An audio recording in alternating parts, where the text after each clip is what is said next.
اور ہم نے جو تم پر کتاب نازل کی ہے تو اس لیے کہ جس بات میں ان لوگوں کو اختلاف ہے تم اس کا فیصلہ کر دو، اور یہ مومنوں کے لیے ہدایت اور رحمت ہے۔ اور اللہ ہی نے آسمان سے پانی برسایا، پھر اس سے زمین کو اس کے مرنے کے بعد زندہ کیا، بے شک اس میں سننے والوں کے لیے نشانی ہے۔ اور تمہارے لیے چوپایوں میں بھی مقام عبرت و غور ہے کہ ان کے پیٹوں میں جو گوبر اور لہو ہے اس کے درمیان سے نکال کر ہم تم کو خالص دودھ پلاتے ہیں جو پینے والوں کے لیے خوشگوار ہے، اور کھجور اور انگور کے میووں سے بھی تم پینے کی چیزیں تیار کرتے ہو کہ ان سے شراب بناتے ہو اور عمدہ رزق کھاتے ہو۔ جو لوگ سمجھ رکھتے ہیں ان کے لیے ان چیزوں میں نشانی ہے۔ اور تمہارے پروردگار نے شہد کی مکھی کو ارشاد فرمایا کہ پہاڑوں میں اور درختوں میں اور اونچی اونچی چھتریوں میں جو لوگ بناتے ہیں گھر بنا، پھر ہر قسم کے میوے کھا اور اپنے پروردگار کے صاف رستوں پر چلی جا۔ اس کے پیٹ سے پینے کی چیز نکلتی ہے جس کے مختلف رنگ ہوتے ہیں، اس میں لوگوں کے لیے شفا ہے، بے شک سوچنے والوں کے لیے اس میں بھی نشانی ہے۔ اور اللہ ہی نے تم کو پیدا کیا،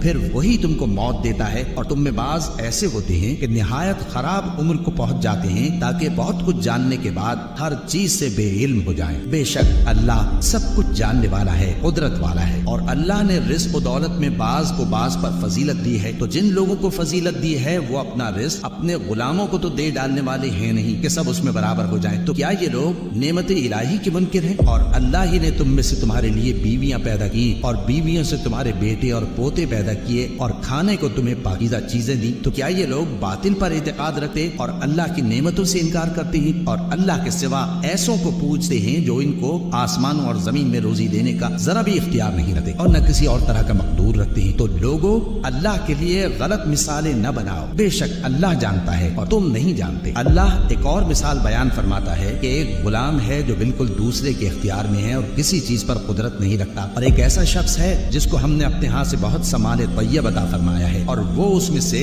رات دن پوشیدہ اور ظاہر خرچ کرتا رہتا ہے۔ تو کیا یہ دونوں شخص برابر ہیں؟ ہرگز نہیں، الحمدللہ، لیکن ان میں سے اکثر لوگ نہیں سمجھ رہتے۔ اور اللہ ایک اور مثال بیان فرماتا ہے کہ دو آدمی ہیں، ایک ان میں سے گونگا اور کسی کا غلام ہے بے اختیار و ناتواں کہ کسی چیز پر قدرت نہیں رکھتا اور اپنے مالک کو دوبر ہو رہا ہے، وہ جہاں اسے بھیجتا ہے کبھی اچھی خبر نہیں لاتا۔ کیا ایسا گونگا بہرا اور وہ شخص جو سنتا بولتا اور لوگوں کو انصاف کرنے کا حکم دیتا ہے اور خود سیدھے رستے پر چل رہا ہے، دونوں برابر ہو سکتے ہیں؟ اور آسمانوں اور زمین کا بھید اللہ ہی کے پاس ہے، اور اللہ کے نزدیک قیامت کا آنا یوں ہے جیسے آنکھ کا جھپکنا، بلکہ اس سے بھی جلد تر۔ کچھ شک نہیں کہ اللہ ہر چیز پر قادر